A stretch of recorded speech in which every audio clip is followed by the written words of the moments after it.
안녕하세요. 스포츠 분석 청교수입니다. 저희 채널을 방문해 주셔서 감사합니다. 저희 채널은 국내, 해외 모든 경기들을 하루마다 최신으로 분석해서 가족방에서 공유하고 있습니다. 적중이 어렵거나 한폴락에 시달리시는 분들을 위해 저희 청교수 가족방은 100% 무료로 가족방을 운영 중에 있습니다. 24시간 내내 언제든 문의 주시기 바랍니다. 그럼 오늘의 경기 분석 시작하겠습니다.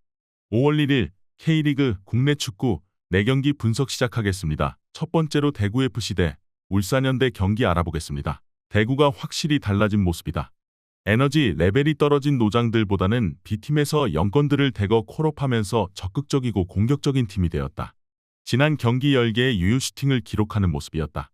다만 영건들이 다수인 구성상 경기력에 상당히 기복이 있는 모습도 있었고 공격적으로 가는 상황에서 대구의 발목을 잡았던 뒷공간 문제는 여전히 잔존했다는 평이다. 울산이 제주에게 3대1로 승리를 거두면서 이동경과는 아름답게 잠시간의 작별을 할 수 있게 되었다. 다만 보야니치와 엄원상의 활약이 여전히 좋았다는 점에서 뎁스가 공격적으로는 누수가 크지는 않은 상황이다. 오히려 지난 경기 로테이션을 돌리면서 선수단 체력 관리가 잘 된 모습을 보여준 점이 긍정적이었는데 초반부터 라인업을 고정시키지 않은 것이 90분까지 체력을 유지할 수 있는 비결이 되는 모습이다.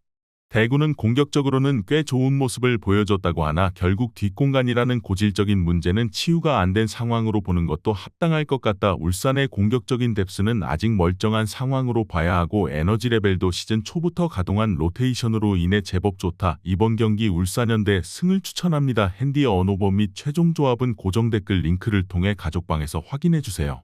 두 번째로 인천FC 대 전북현대 경기 알아보겠습니다. 인천이 상당히 아쉬운 상황이다.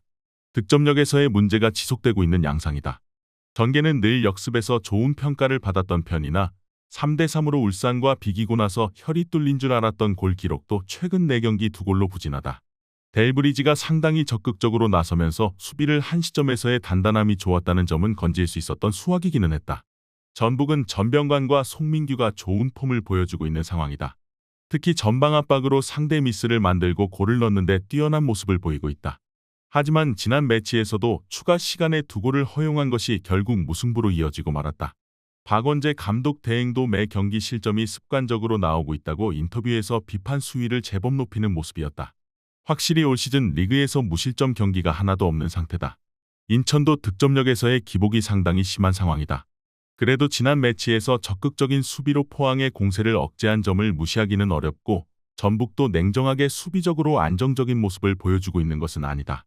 이번 경기 무승부를 추천합니다. 핸디 언오버 및 최종 조합은 고정 댓글 링크를 통해 가족방에서 확인해주세요.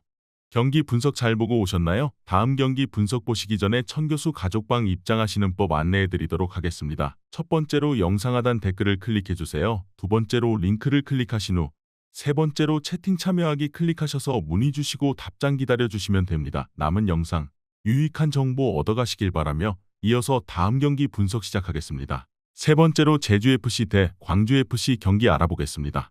제주가 상당히 압박 지향적으로 움직이고 있는 상황이다. 다만 이탈로가 없으면 중앙에서 공이 나오지 못한다는 문제가 있고 지난 매치에서도 이탈로가 압박을 당하는 상황에서 상대 선수와 충돌하는 것이 동점골의 허용으로 이어지는 모습이다. 애초에 광주를 상대로 압박 지향적으로 강하게 나오는 것은 효과가 크지 않을 수도 있다. 상대가 약한 유형은 어느 순간에나 선수비 후역습의 실리적인 성향이다. 광주가 부진하고 있는 것은 언론에서는 수비에서의 불안으로 판단하고 있는 상황이다. 실제로 6연패 기간 동안 라스트 미닛 골만 4골을 허용하는 등 뒷심이 상당히 약한 모습을 보여주고 있다.